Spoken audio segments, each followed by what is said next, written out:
Welcome to 501c3. My name is Dr. William Paul. I'm the founder of the Ministry of Economic Development since 1984. I've been around. We have taught throughout the United States. And also, I'm formerly of the Governor's Office of Planning and Budget and Georgia Department of Industry and Trade, and finally, Fulton County Office of Economic Development.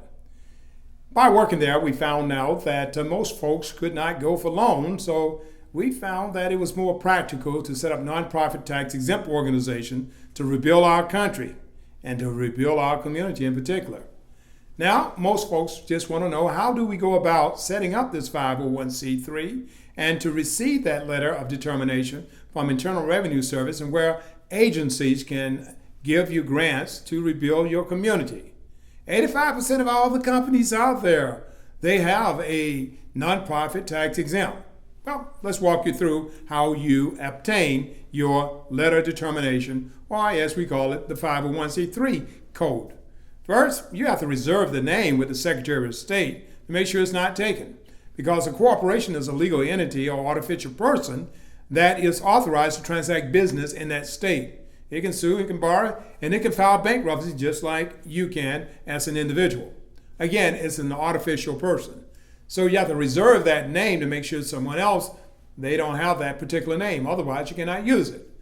Then once you reserve it, you have to go forward and file your articles of incorporation, which are your legal documents, with the probate judge here in Alabama and the Secretary of State in other states.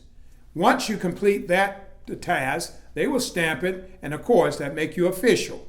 Now you're official corporation to operate in this particular state, or any state that you have incorporated within.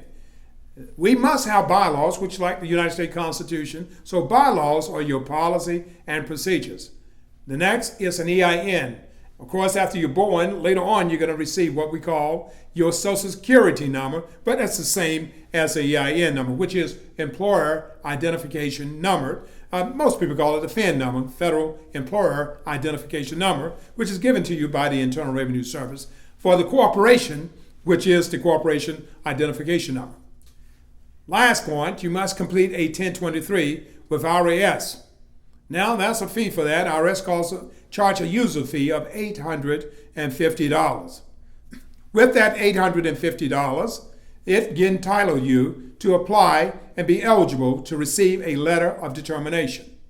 The letter of determination, many things goes within it, such as you have to have a proposal in the 1023. You have to have conflict of interest and several other things. And afterwards, you have what we call the different schedules. Of course, most time I tell people I'm against the churches applying for 501c3 because of the constitutionality of it, and also the will of God that we should not be under the government, and the government has stated the same. But more so, we're not talking about the churches, we're talking about the public benefit. Of course, there are three different types: mutual, public, and religious. So the one that you want is the public benefit 501c3. Thank you very much, and we appreciate you taking the time to hear the introduction to 501c3. God bless you.